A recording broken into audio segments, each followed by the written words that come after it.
Welcome to Medmarc's webinar series. Today's presentation is titled Mastering Your Next Audit, Proven Strategies for Success. I'm Kate Klaus, Senior Attorney in Medmarc's Risk Management Department. On behalf of Medmarc and today's presenter, Kyle Rose, thank you for joining us. Kyle Rose is a medical device expert specializing in the development of efficient quality systems for small and startup medical device companies. Kyle founded Rook Quality Systems in 2012 to enable clients to implement compliant quality management systems and to ensure that clients can efficiently produce effective and reliable medical devices. Rook has been overseeing overall quality strategy and ensuring compliance through documentation and auditing services for nearly a decade. Kyle is a certified quality auditor and has regulatory and submission experience for a variety of markets, including FDA, CE marks, Health Canada, and CFDA. Kyle encourages the simplification of quality systems to reduce the quality burden and improve compliance through training and efficient QS design. With that, I am pleased to turn things over to Kyle. Awesome. Thanks, Kate, and thanks, Medmarc, for hosting this webinar today. Very excited to talk about this topic. So mastering your next audit, some proven strategies for success. Really looking forward to passing along some of the tips and tricks that we've learned through our extensive audit experience to some of our participants listening today. We did talk in the intro that there is a Q&A session at the end, but we're also open to sending in questions as we're going through the presentation. So please send your questions in the Q&A. I know a lot of you already sent in questions before as well. Just a little overview on Rook Quality Systems. So Rook Quality Systems is a consulting firm I started going on 12 years ago now. We help all types of medical device companies, including SAMD, diagnostics, electrical medical devices, and everything else. We help them initially set up their quality system and maintain an efficient quality system. We also support regulatory activities, so regulatory submissions for the FDA, as well as any other markets, CE mark, Health Canada, any APAC regions as well. We provide hands-on design history file and technical file creation support for a lot of our clients. So our team of 35 quality engineers and regulatory engineers can actually participate in your design control activities, participate in your design review, help write risk analysis, write protocols for testing, all of those types of things. We also have a dedicated software team that works with software requirements, software validation, and cybersecurity. And then we provide a lot of quality system training for teams as well. We'll have our contact info at the end for anybody that needs any additional services outside of this audit scope of today's webinar. Just a little touch on the webinar agenda. So we'll have kind of two main tracks: preparing for an FDA inspection. First, preparing for an ISO audit and any of the related ISO documentation, things like MD-SAP, CE mark, things like that are based on ISO, but also additional audit requirements. We'll have a FAQ section that will go through things that we've seen and some common questions, and then we'll have an open Q&A session to go through any questions from today's webinar as well. First topic is FDA inspections. So I want to talk a little bit about what happens during an FDA audit, as well as the FDA QSIT methodology. So the FDA has their own methodology for conducting audits. It is different than ISO, and there are changes coming. So we'll touch a little bit on the QMSR plans as well, what FDA inspectors look for, and what happens at the conclusion of an FDA inspection. So kind of high level, with companies that are registered in the FDA, they are subject to FDA audits. The FDA audit schedule is not as regimented as other audit schedules, like your ISO audits, things like that. The FDA audit schedule really depends on a few factors. So that can depend initially on your classification of device. So class 1, 2, and 3 devices in the US are required to register for the FDA, and those are the ones that are subject to audits. Typically, the higher risk companies get more frequent audits, So class 2 and class 3 products typically have more frequent audits than class 1 products.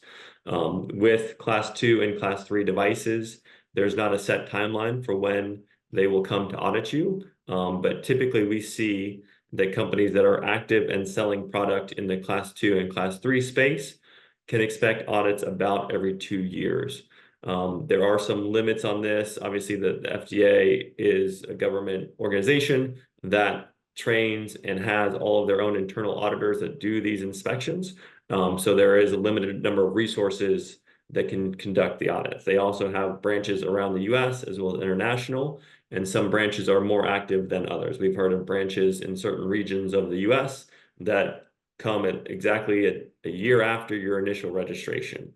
So there are some branches that are more active than others. So that's something you'd have to take into account when trying to plan for your upcoming FDA audit. FDA audits can also be triggered on any results of complaints, recalls, adverse events, things like that. So there are also reasons that can trigger an FDA audit within a closer timeline than this 2-year kind of expected FDA audit. We've also seen companies that had a class 2 registration, had a 510K, and were registered with the FDA for up to 5 years without ever getting an FDA audit. So there is some variability in the FDA audit schedule, but it is important to always be ready for the audit and always have your quality system in a place that's ready for this audit. One thing that is slightly different with the FDA versus international companies with a foundation in ISO is that they don't audit you before you get your device on the market. So if it's a class 1, you're able to just start selling your product after you've registered with the FDA, and there's no audit required. For class 2 products, similar, if you complete your 510K and the FDA has reviewed the safety and efficacy of your product and said you're substantially equivalent to your predicate device, then you are able to register and start selling without having an audit. So you could potentially sell your product for a few years before ever seeing the FDA with an audit. With class 3 products, there typically is a manufacturing audit before you're able to sell, but that's only the highest risk products. So there's a lot of class 1 and class 2 products they're able to sell without ever being audited, and that is slightly a risk both internally and with the FDA. So it is important to make sure that your QMS is in place and you have an internal audit program that supports preparation and planning for that eventual FDA audit. Typically, the FDA will give you about a week notice. So they'll give you an email or a call saying, hey, we're going to come inspect your facility in the next week. Typically, that timeline's pretty set. If there are situations where somebody on your team is not in the office or traveling, you can request the FDA to push that back a week or two, but typically it's pretty tight to the timeline around when they call you that they're going to be there the next few days. So it isn't formally an unannounced audit, but it is a rather short notice on your audit. Yeah, but like I said, class 1 devices do not necessarily have to get audited when they initially set up the registration, but they can also be audited.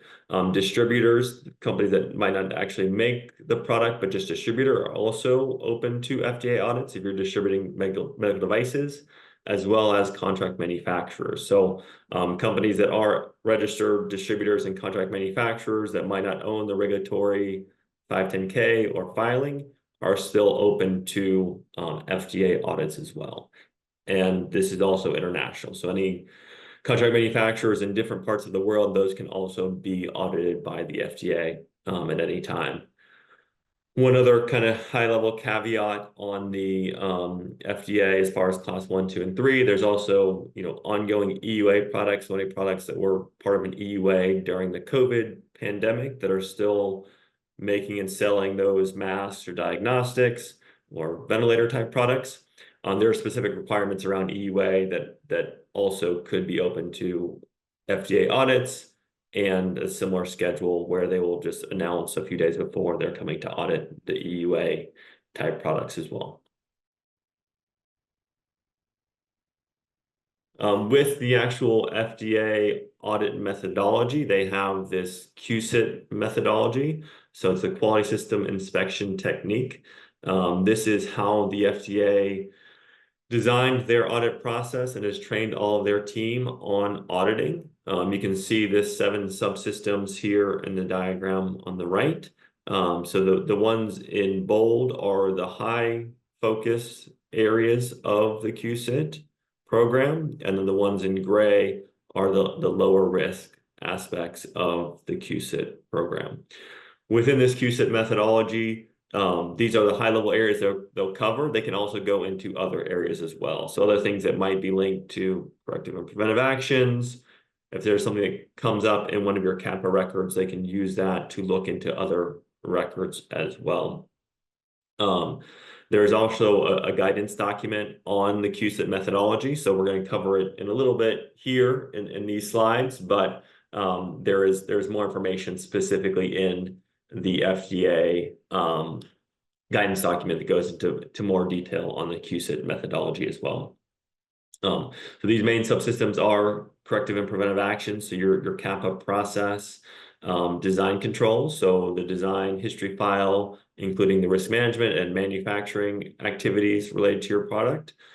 Production and process control is the next one, so going from design into how you're actually manufacturing and controlling the product, and then high-level management control. So management control is showing that management is focused on quality and focused on the compliance of the quality system for your company.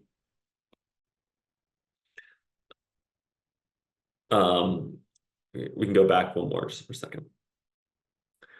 The other subsystems, so the facility and equipment controls are going to be reviewed as well. Material controls, so these are the actual materials that are using for manufacturing. So any of your incoming inspection, any of your warehouse control activities will be part of the review, and then records for documents and change control. So any of your internal document control, any of your training, all of these things would be in those sections as well.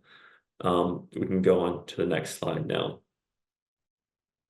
So within these reviews, they'll begin with a review of the high-level procedures.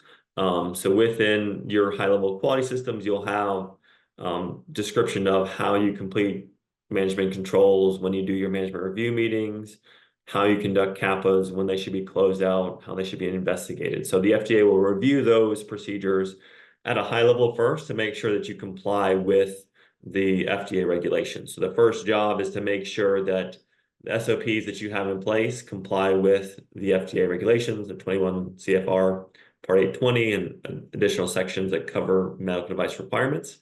So you want to make sure that you have procedures in place and that those meet the regulations.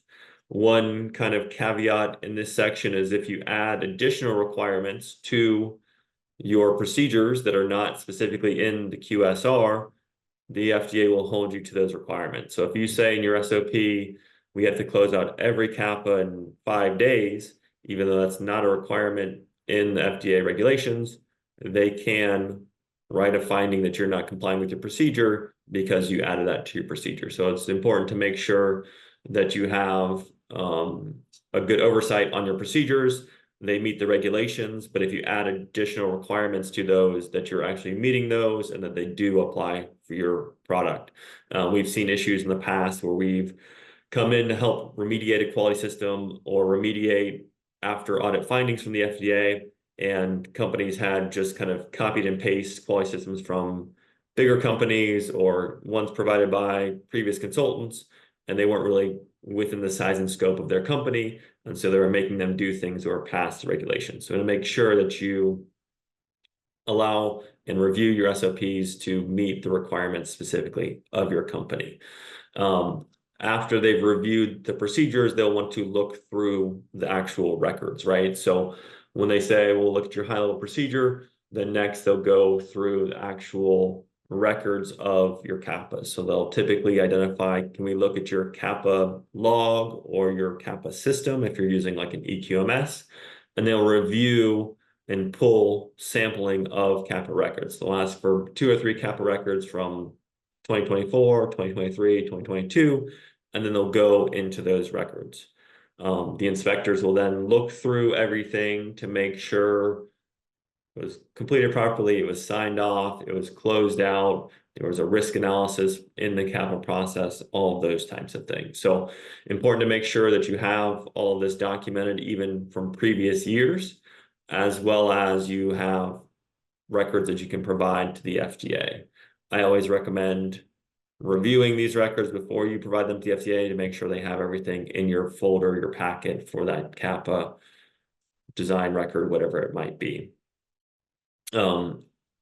This also allows the inspectors to go in different areas, right? So if they are reviewing CAPA records and they see some issues with calibration or packaging validation or some area in the quality system that hasn't been addressed, they'll start to look into those areas as well. So this is where the kind of the high-level QSIT is the framework, but if there's things from your CAPA process or your design process that have issues, they can also do a deeper dive into those areas as well.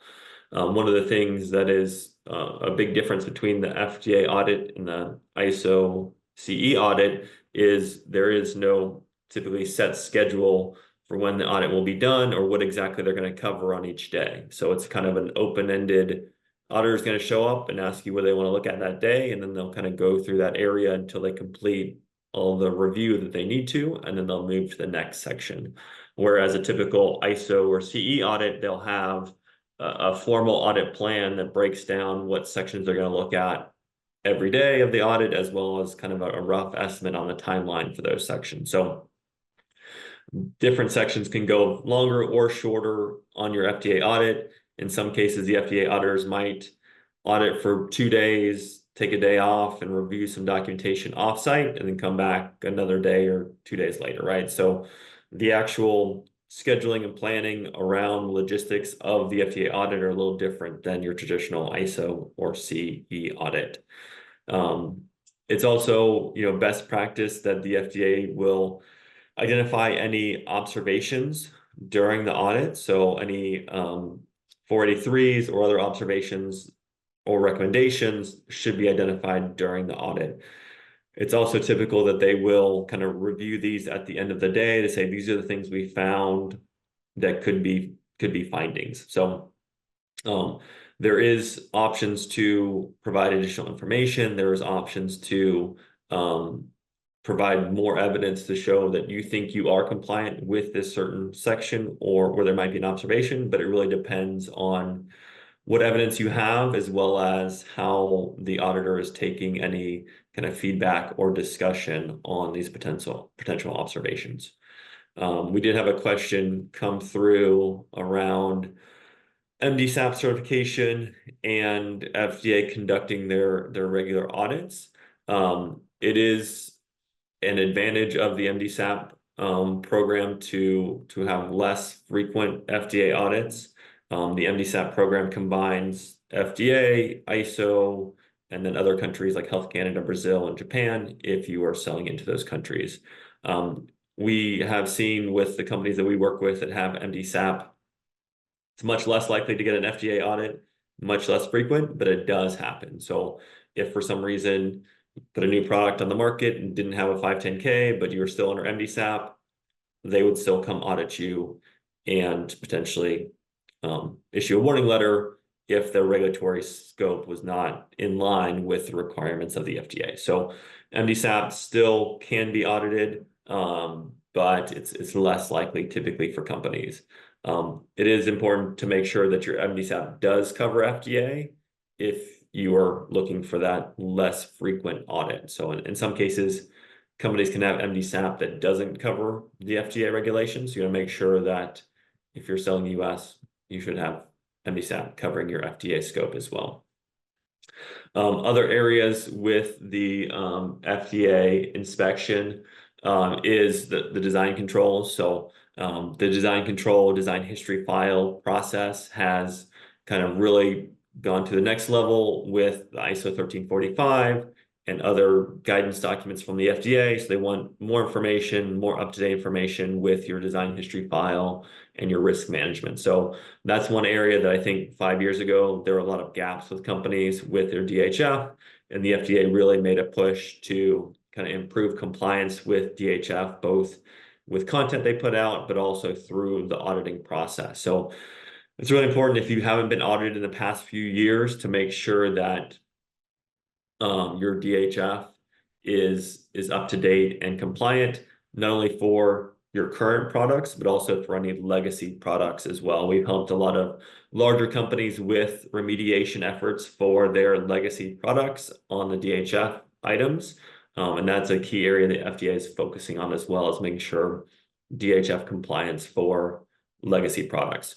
One of the kind of issues with the current FDA 510(k) process is you can get a product approved and cleared through the FDA via 510(k), but not necessarily have to notify the FDA of certain types of changes. So you could potentially keep selling the device for 20 plus years and not have updated the design history file, testing, things like that, even though there are minor design changes in that process. So it's really important to make sure that you are updating your design history file throughout the life of that product, maintaining your design master record and your DHRs as well for any of these products, including legacy products that might not have changed in the past 10 plus years. All right. Some keys to ensure that the audit is progressing in a timely fashion. So, like I said, it's not always a set schedule with the FDA. So it is good to kind of ask some of these questions as what will we be covering tomorrow? Is there anything we can prepare to get ready that you would like to see for tomorrow? A lot of times, especially if you have manufacturing at your facility, either a contract manufacturer or a company that does manufacturing, that you kind of identify what days the FDA wants to walk through the manufacturing plan or process, what days they want to interview key people with the company, within the company, things like that. So this is good to kind of ask some of these questions as far as timeline and what they expect to see for the next days of the audit. FDA auditors also have the authority to look at financial data. So they'll want to look and see where you're selling your product and who you're selling it to. So this is something that's slightly different than your traditional ISO audit. So don't be surprised if they request information around your sales and where you sold the product, how much of the product you sold when you're getting ready for that FDA audit. FDA audits might affect other priorities, but you should definitely make the FDA your main priority, right? So if you have an unannounced FDA audit that might overlap with an ISO audit or an internal audit or a supplier audit or something like that, you'll need to notify the ISO auditor or other affected parties that the FDA is the priority. So the FDA is always going to take kind of front row priority with any other audits or conflicts during that time. I mentioned this already, but auditors can also request files to be reviewed offline. So be aware that that is something that the FDA could ask for a flash drive or documents shared with them that they can review offline. We've had clients of ours in the past that were concerned with confidentiality issues or things like that, really specific to their product. But again, the FDA, you're able to share these information with them in a confidential manner. We got another question come through around a device that received a 510(k) but was never marketed or sold. Is that considered a legacy product? I think if it was never marketed or sold, the audit risk is going to be very low for this product. So I would think you just need to have your 510(k) documentation and whatever DHF you had during the development of that product on file. But when the FDA asked to review any of that information, I would respond that you never marketed the product and there's no need to really go into that audit review for those specific products. That's also kind of a good point for companies that have products that are not specifically medical devices, right? So we worked with multiple clients that do other types of things for other industries, whether that's veterinary, outside of medical device, consumer-based products, as well as medical device. So it's important to make sure that you define with the auditor what is in scope for the medical device products and which parts of the company and or sites of the company are involved with the medical device. So making sure that you outline both in communication as well as with your internal documentation, what areas of the company, which employees are part of the medical device scope, and which products and other areas of the company are not in the medical device scope. If you provide that information, they won't go into those other areas and will stay out of that audit scope as well. All right, next slide.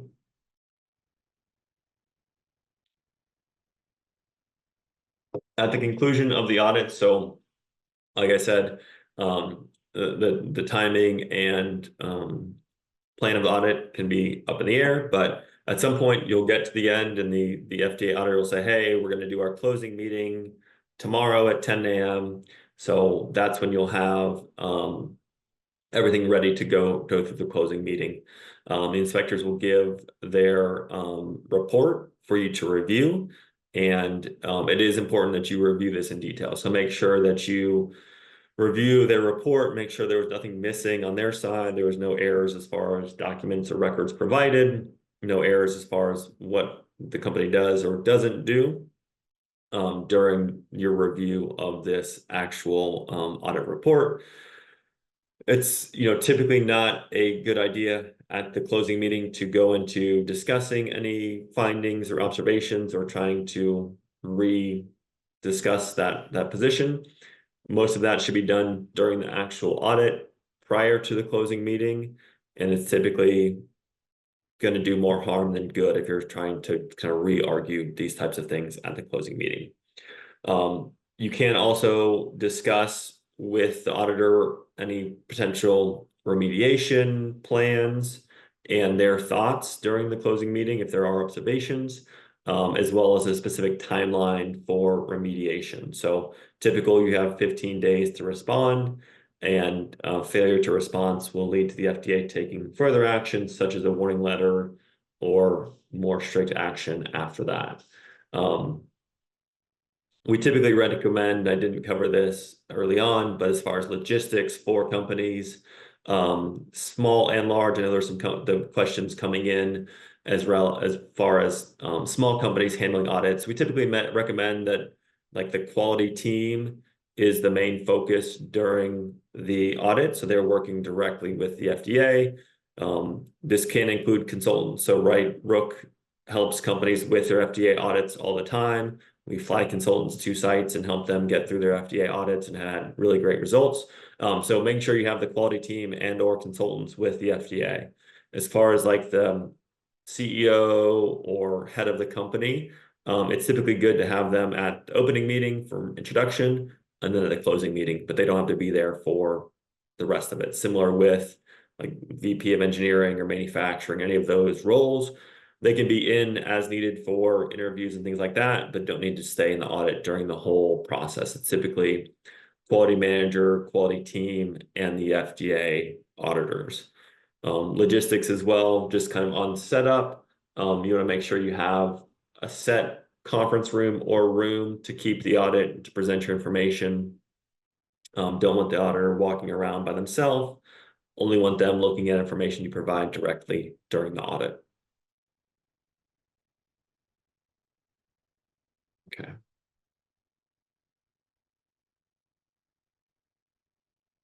Now on to ISO audits. So similar to FDA audits, there's a formal program as far as ISO audits, as well as certain things within the strategy of your ISO audits that we think are best practices. So I'm going to pass along some of these tips as well. Key discussion points with the ISO audit. So what is an ISO audit? Who is subject? What are the different types of ISO audits? How to prepare? How to conduct an audit? And then typically what happens after your ISO audit as well.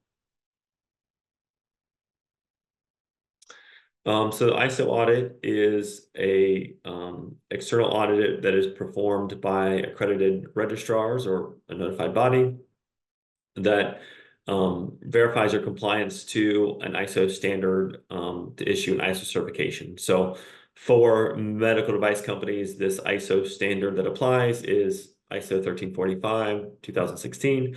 So this is the standard for medical device quality systems. So this is what companies would be audited to for ISO certification. These certifications are a great way to demonstrate QMS effectiveness and compliance. And having ISO certification is typically one of the first steps for getting regulatory approval in a lot of markets outside of the US. So the majority of the world uses this ISO standard as the backbone for their quality system requirements and regulations. And so they want to see that all medical device companies, as well as people in the supply chain, contract manufacturers, contract design firms, things like that, also have ISO certification as well. There are some overlap with 21 CFR and ISO. There are some things that are different, so we'll cover those as well. And then, as I'm sure you know, there's also a plan by the FDA to merge FDA with ISO under QMSR. So we'll talk about that a little bit at the end in some of the Q&A section. Some key points to start is that a successful ISO audit does not guarantee a successful FDA inspection. Likewise, a successful FDA inspection does not guarantee a successful ISO audits. They're two different regulations with different requirements and different audit plans and process. Good, there we go. So just high level as far as different regions that require ISO. So with the FDA, these are currently optional. So as far as wanting to sell in the United States, you do not have to have ISO certification. It does provide some advantages in certain areas. So again, if you're selling international, it's a big advantage. California also has their own state requirement for companies that manufacture in the state of California. If you have an ISO certification, you do not have to go through those California audits if you're already ISO certified. Additionally, FDA has announced earlier this year this QMSR program that will align the 21 CFR regulations with ISO 1345. And that will be the new requirement for FDA audits going forward. One of the big things is that FDA is still going to do the QMSR audits themselves, and having an ISO certification will not exempt you from FDA audits. So even if you are ISO certified, you still will get audited under QMSR by the FDA. FDA kind of takes the approach that their audits are more intense because they are not getting paid by the company that is requesting the audit. So they typically a little bit of different approach than the ISO as far as how the FDA looks at it. In Canada, they require the MDSAP program, which is based on ISO 1345, but also pulls in regulations from Canada, FDA, Brazil, Japan, just depending on where you're selling though. So when you complete your MDSAP, you do get ISO certification as well as your MDSAP certificate. In the EU, under EU MDR, ISO is also the backbone there. So you would also get ISO certificate as you get your EU MDR certificate. And then similar with the UK mark and Switzerland, they have their own regulations, but they're also based on ISO 1345 with regulations from each country additional that might be required, and is also slightly dependent on your type of product as well. Can we go back just for a second? And then in some cases, buyers might require you. So if you're selling to certain groups for pharma groups or hospital groups, they might require ISO as a business requirement as well. And in some situations, you might need ISO to conduct a clinical trial, right? So there's also situations where you need ISO certification before you can start a clinical trial, depending on the risk of your product in different markets. I had a quick question.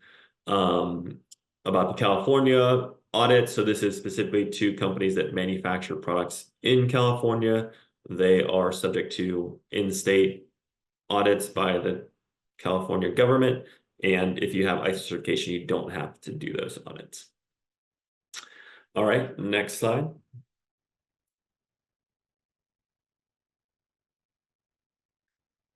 So with the ISO audit, there's two different types of audits to get your initial certification. The ISO process, you request a quote from a registrar or notified body to be ISO certified. Typically best to get quotes from a few different companies so that you can have comparative quotes and get your best rates, as well as find a company that meets your timelines for your audit as well. Within the initial certification, there'll be two audits, so a stage 1 and a stage 2. And then from there going forward, there'll be surveillance audits in the next 2 years, and then a recertification audit every 3 years. So the ISO audit process is scheduled every year. So once you get and approve your quote for your ISO audit, you are opting in to getting audited every year for this ISO audit process. If you're just doing ISO 1345, typically, 2 or 3 days of audits. If you have MDSAP or CE mark on there, your typical annual audit will take 3 to 5 days, just depending on your product, how complex it is, if there's software as well as hardware, if it's a class 2 or class 3 product. So some of those things affect the duration of your audits. With the kind of surveillance audits, those are not full audits. They review certain sections. So 1 year, they might review design and risk and training. And the next year, they'll go on a deep dive into internal audits and CAPAs and complaints, right? So within that schedule of your surveillance, they'll cover what is being done in those years 2 and 3. And then the recertification audit that happens every 3 years goes through everything again from your audit. Yeah, we can go on to the next slide.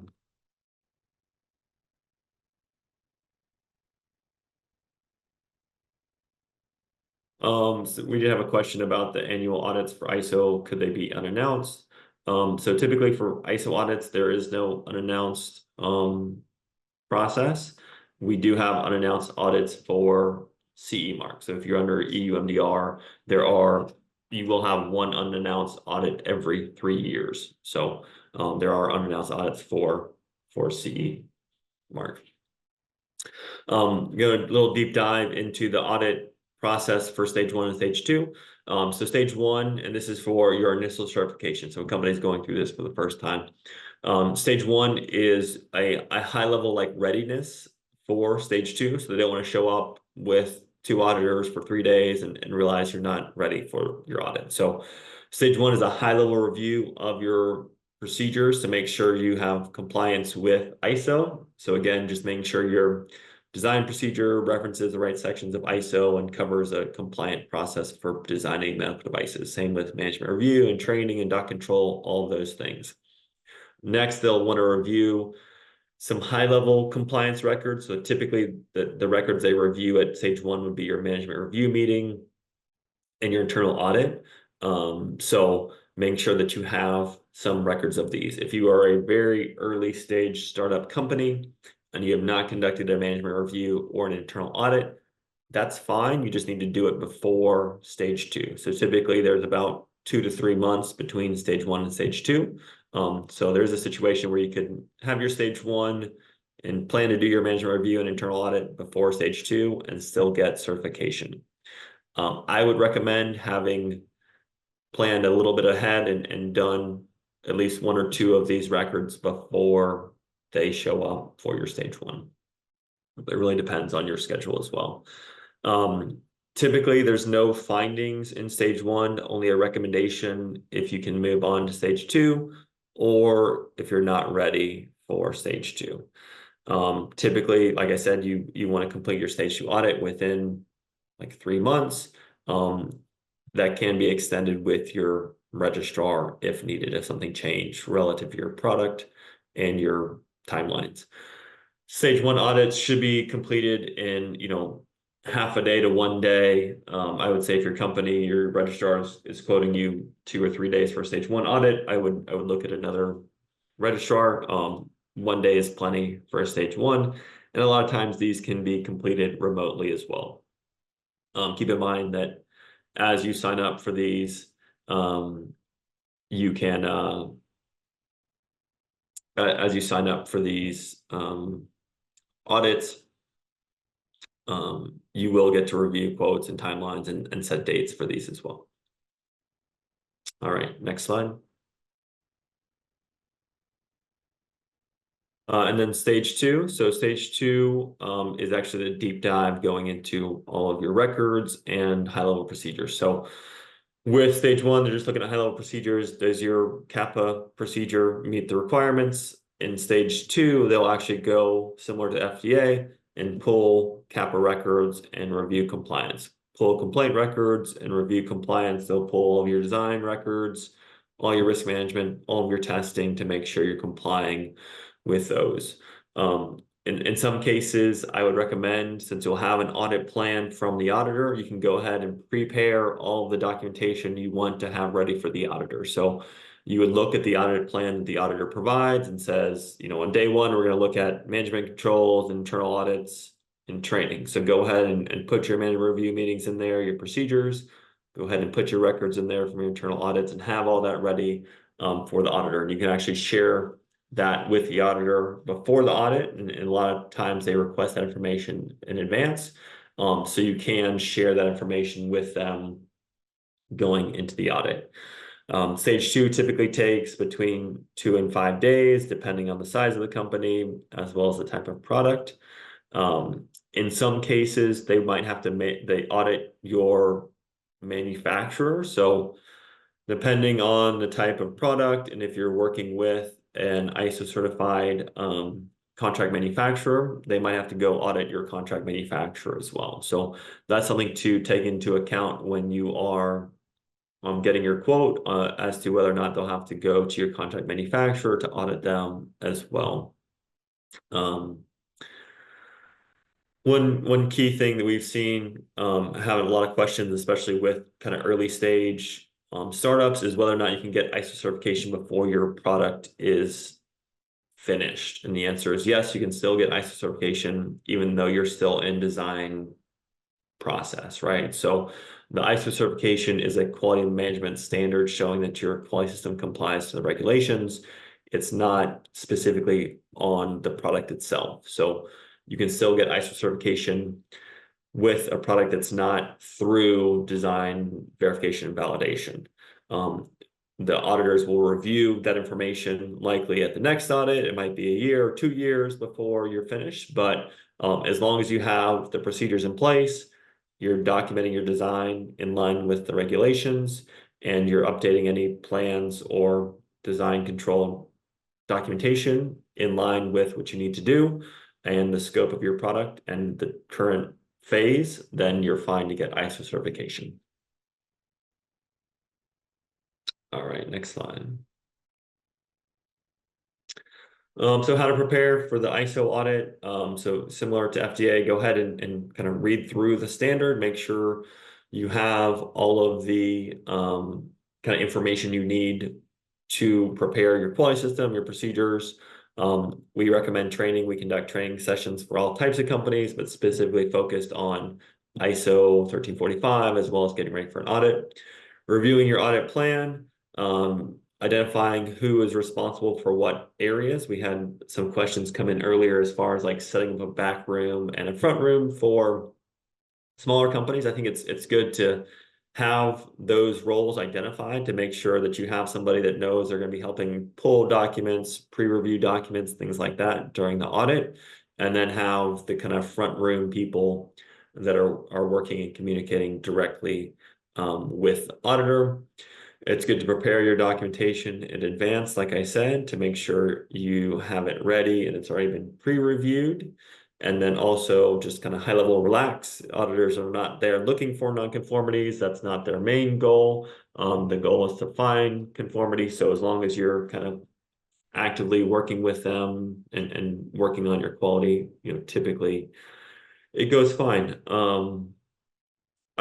We also saw some questions come in kind of in advance as far as should you provide paper documents versus showing an EQMS.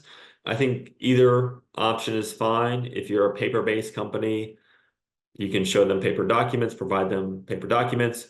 If you are using some sort of electronic QMS or like an electronic storage, I think best practice is to pull those records from your electronic QMS or your shared repository and have those ready. I do not recommend letting the auditor, either FDA or ISO, get full access to your electronic QMS. I think you'd only want to show them things that they requested during the audit. One other thing that's key on the preparation side is if you're going through a surveillance or a recertification audit and you had previous findings, to make sure that you review those in detail before your next audit. That'll be one of the first things they look at is the previous CAPAs or non-conformances and how those were closed out. So make sure that you have reviewed those and those are ready to present to the auditor, because that'll be one of the first things they look at during the audit. Got a question in as far as how long in advance is the agenda made available. Typically it's like 1 to 2 weeks. It really depends on the auditor. A lot of these auditors are bouncing around the country and international for different audits, so it really depends on your auditor. But if you don't have one, I would say 10 days before your audit, I'll reach out to the auditor and see when you're going to get your audit plan. We can go next slide.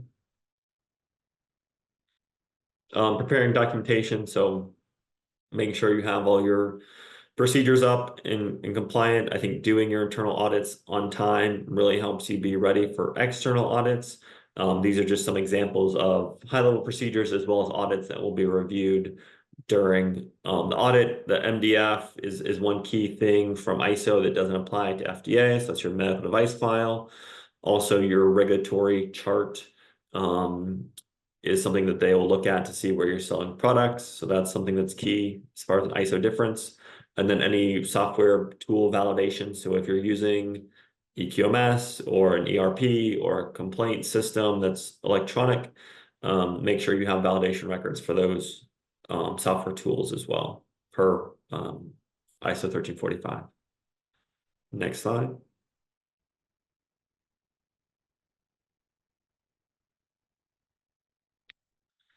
Some things to do as far as do's and don'ts for conducting an audit.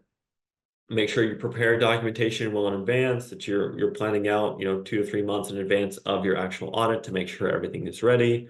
Ensure you have adequate environment, be respectful, provide all requested documentation, especially as quickly as you can. There are some auditors that are more strict on getting things to them quickly, so make sure you're able to provide them quickly. That is one of the big advantages of having an electronic QMS, is it's much easier to provide documents and records quickly.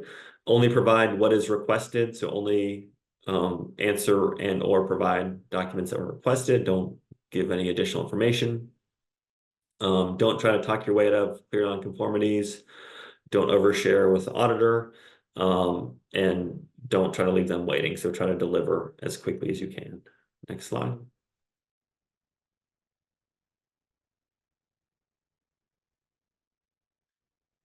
Similar to FDA, we'll have a closing meeting. This is where you want to bring in kind of the high-level C-suite as well.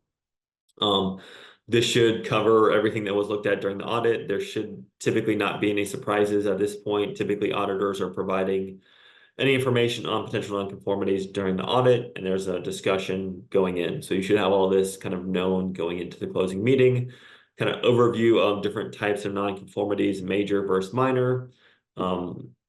Major being higher risk. One of the caveats with majors as far as ISO is if it's a recertification audit or your initial certification audit, they might have to come back to close out major nonconformances. So they might have to you might have to pay them additional money to come back and travel to close out majors. So really want to make sure you don't have any majors going into your ISO audits.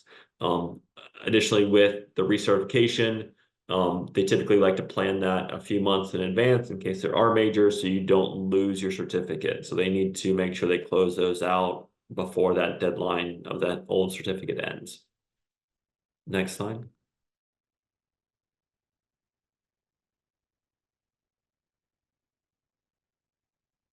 After the audit, you can, if you have nonconformities, you must report the CAPA or nonconformance plan and remediation to the auditor. And typically they approve those and then you implement them. If it's a minor, typically you implement those and they review it when they come back. If it's a major, in some cases they'll come back, or in some cases you'll provide evidence via email or a Zoom meeting to close out those majors. It is important though to get the nonconformities approved before you start implementing those by your auditor. Next slide.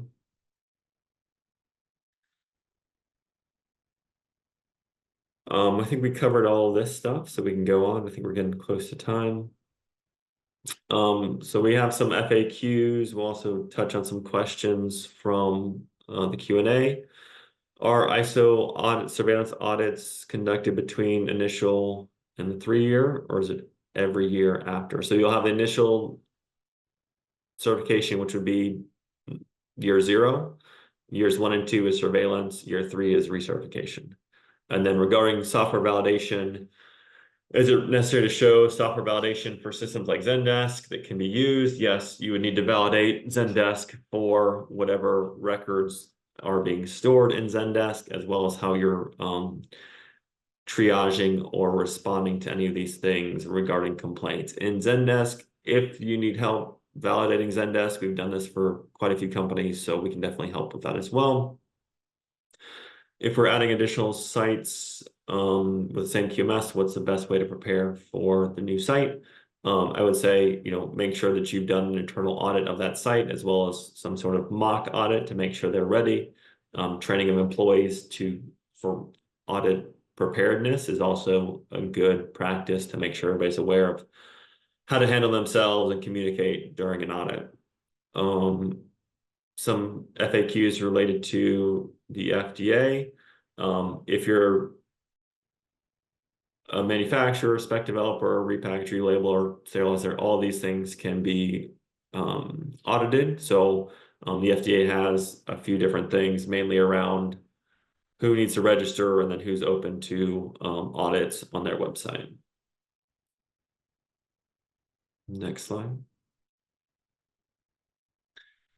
Can you fail an FDA inspection? Yeah, so you can get a 483, you can get a warning letter, they can seize your company, close down your company, seize goods, force recalls, all those things. There's a lot of ways things can go bad with FDA audits, so it's really important that you have all this stuff in place for your company. There was a company just recently with the EUA that failed their FDA audit pretty badly, and then they went out of business like the next week. So really important you have all this stuff in place for your audit. Yeah, and 483s and warning letters. So warning letters are public information. The FDA sends out a list of warning letters every week. So it's, again, bad PR for your company as well. Making unsupported claims, claiming things your device does that are not within the scope of the regulatory clearance also can trigger audits. So making sure that you review all your marketing material, including your website, LinkedIn, any videos you might be posting, any videos your team might be posting, to make sure they're not claiming things that don't apply to your regulatory clearance. Got a question. Can the FDA review CAPAs from ISO audits? Yes, so they can review CAPAs from different audits as well. Next slide.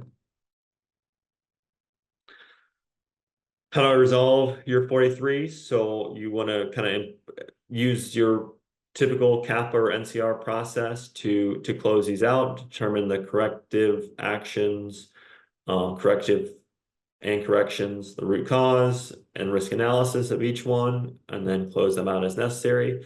There's typically a response time the FDA gives you in the actual audit, whether that's 15 days or 30 days, depending on what the finding was.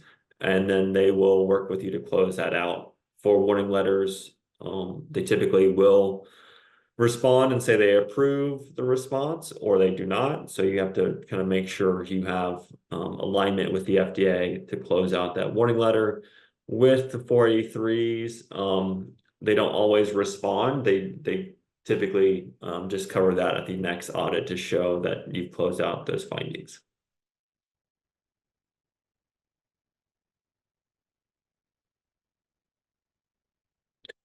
Do you need to have ISO certification?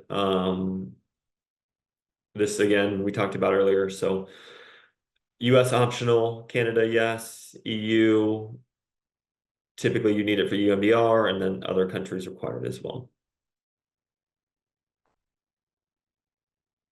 And then the ISO audits are performed by the registrars, and you hire these organizations to conduct these ISO audits. We have partners with a few registrars if anybody's looking for somebody to conduct an audit.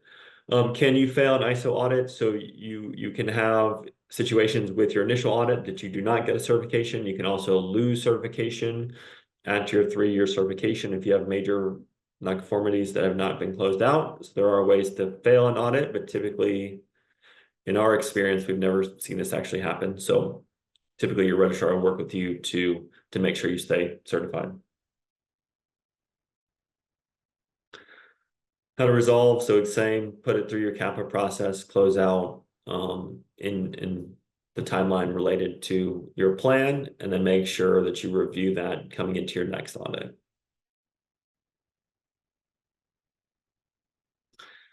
Here is the Rook contact information. So as Medmarc said, all of this will be shared as far as everybody registered, recording, and the presentation, and then it'll be posted on their website as well. And then if you have any questions for Rook or need support, you can reach out here. I know some people asked about some audit checklists. We have all types of pre-audit checklists and internal audit checklists. We have former FDA auditors on our team, as well as former BSI and other notified body auditors, and I think 14 ISO certified auditors on our team. So if you need help, audit prep or an internal audit, we can definitely get you ready for your next audit. What's your opinion concerning internal audit program versus contract internal auditors? I think it's really hard for a smaller company to have an internal audit program for people that are not working on specific areas of that company. So you have to be able to audit things that you're not working on. So in a smaller company, it's really hard to do internal audits with people that are trained internally. So that's when you typically hire out contract internal auditors. I also think it's a best practice to have somebody new look at it, even if you do have people trained internally, just to have somebody from an independent perspective look at it. It's not part of the company, I think is good as well.